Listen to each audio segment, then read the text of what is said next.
Well, folks, we're going to try something new today. We're going to do a SitRep with me talking you through it, doing the little narration. So hang in there with me. Let's see how this goes. Well, let's get to it. I want to talk about some things that just simply want to make my head explode. And how it directly affects what's happening in the U.S. in its entirety. So everyone's involved here. But what it might just mean to you. Let's start off talking about one of my favorite topics, and that's the intentional invasion of the U.S. by illegal aliens. If you remember back in January, I asked about Customs Border Patrol, known as CBP, being guilty of treason since that agency is responsible for protecting our borders, and simply put, they don't. Well, it's worse than that. They're actually facilitating the invasion by horrible, terrible, monstrous, hideous criminals from foreign countries. And those demonic creatures are committing hundreds of evil acts of violence against Americans each day. Maybe I wasn't entirely right about Customs and Border Patrol.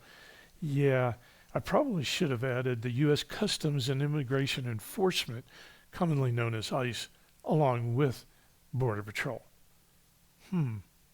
Oddly enough, ICE also works for the Department of Homeland Security, as does Border Patrol.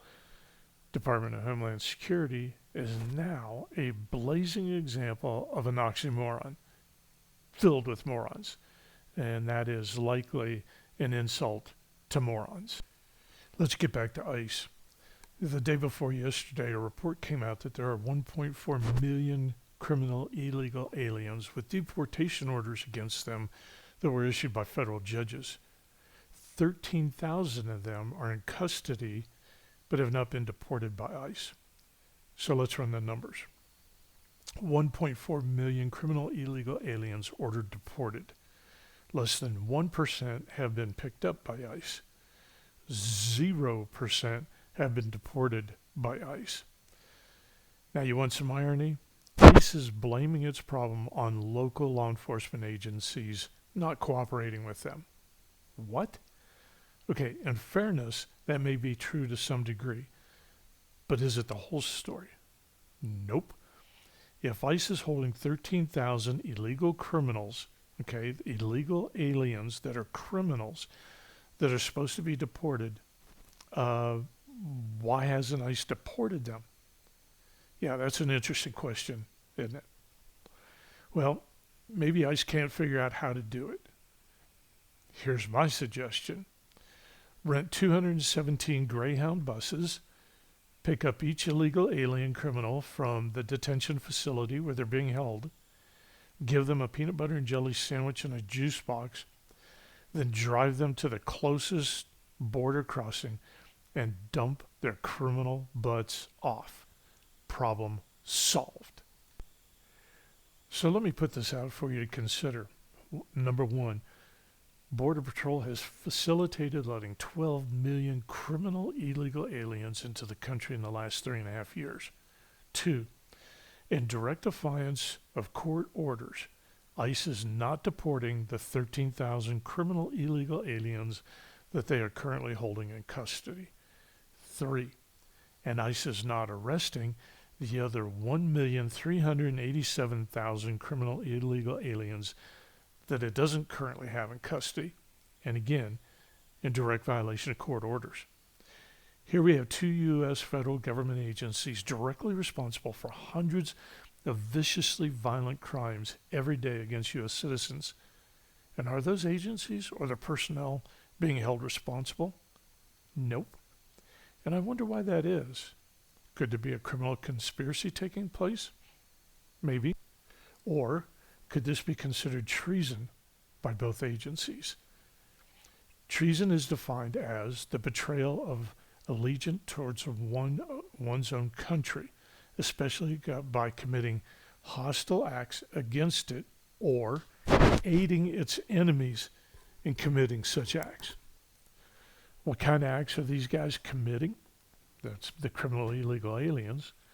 Well, in Massachusetts, 3 illegals were arrested last week.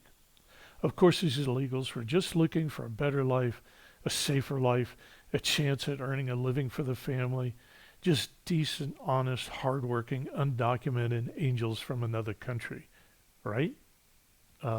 No. These 20 to 40-year-old single males were all in the U.S. illegally. All had passed through the hands of Border Patrol and ICE previously and had committed crimes. What kind of crimes, you might ask? Well, how about this? Rape of a child, and indecent assault and battery of a child. Nice guys, eh? By the way, all these criminal creatures came into the country during Biden's reign.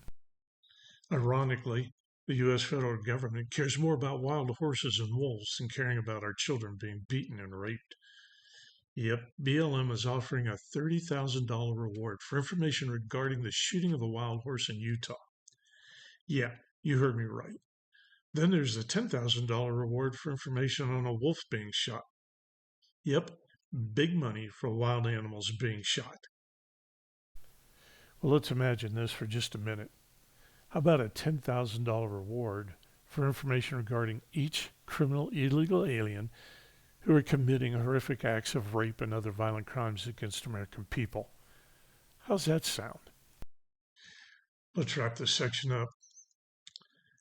Is Custom and Border Patrol and Immigration and Custom Enforcement guilty of treason? Or are they just bumbling, incompetent morons who can't do their job? What do you think?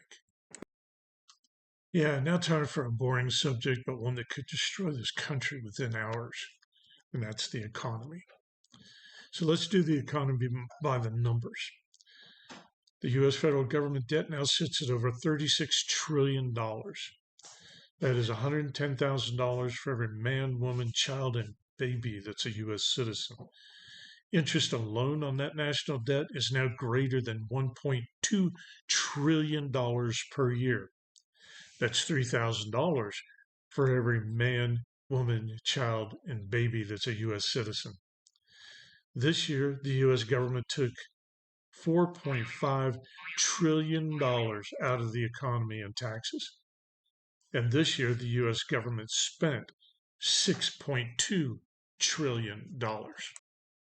Let's make this real easy to understand. If you ran your family's finances the way the U.S. government does, consider this. If your family brought in $90,000 per year in combined income, one, you would make $90,000 each year, but spend $124,000 each year paying your bills. Number two, you make $90,000 each year, but you owe a total of $522,000, and that debt is growing by $34,000 each year. Number three, you make $90,000 each year, but you have to borrow $34,000 each year just to pay for your living expenses and bills. Number four, you make $90,000 each year, but pay $24,000 in interest each year. But you don't pay anything on that total debt, period. How long do you think you could stay out of bankruptcy? Oh, wait, you can print your own $100 bills in the basement on a copy machine. Yeah, printing 34 of those each month just to keep your head above water. Now, how long do you think you could print those $100 bills till the feds catch up to you and throw you in jail? But then again, if you're the feds printing that funny money, who would catch you and throw you in jail? Well, just how serious is this? Well, quote, the greatest bubble in human history, end quote, is close to bursting. That's from the Black Swan investor Mark Spitznagel. He said that yesterday. He thinks the stock market could lose 50% of its value almost overnight. He goes on to state that he thinks this could happen within months. But then you ask, who the heck is Mark Spitznagel? That's a valid question. He is well known in the investment world, but probably not to you and me. And his specialty is black swan events and investing. Well, how about Warren Buffett? Yeah, you know him, or you probably should. He's probably the most successful investor in the history of the country. His fund has been selling off stock now for 2 straight years and is currently sitting on almost $350 billion in cash. He stated last week that he's seriously concerned about the economy and the markets, which are being fueled by nothing more than greed at this point. Then again, you can look at the thousands and thousands of businesses and storefronts that closed their doors last year, or the hundreds of thousands of people who were laid off last year. Or you can look at the millions of people and companies who filed bankruptcy last year. Or you can look at this year's numbers, which are already worse than last year's numbers. Or you can just ignore all the economic warning signs and go blissfully along your way. It's up to y'all.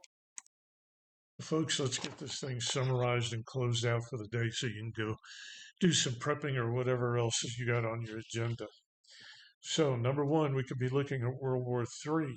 Thank you, Joe Biden. Number two, we could be looking at an economic disaster and fairly soon. Number three, we are living in an historic, extremely violent time here in the United States. Number four, and the sad, the ironic, the dangerous part of all of this, it's the U.S. federal government is facilitating all that is evil in this country right now. And that evil is immense and as demonic as it has ever been. If you are not preparing your family for protection against what is coming, what do you think is going to happen to you and your family? You can prepare for it. You can protect your family against all this crap that is showing on the horizon, but you have to work at it every day. Yes, that means working at the 7 common, but it also means working on your mindset and your spirituality. Figure out who you are, what your principles are, and which ones you are actually willing to die for. But more than all of that, work on your relationship with God. Yes, you heard me right. With God, all things are possible. And with God, you will win in the end, no matter what this world throws at you. I'm asking you, please pray, plan, prepare, practice, and be peaceful. Thank you. I hope you enjoyed this new format of A.H. Trimble's SitReps.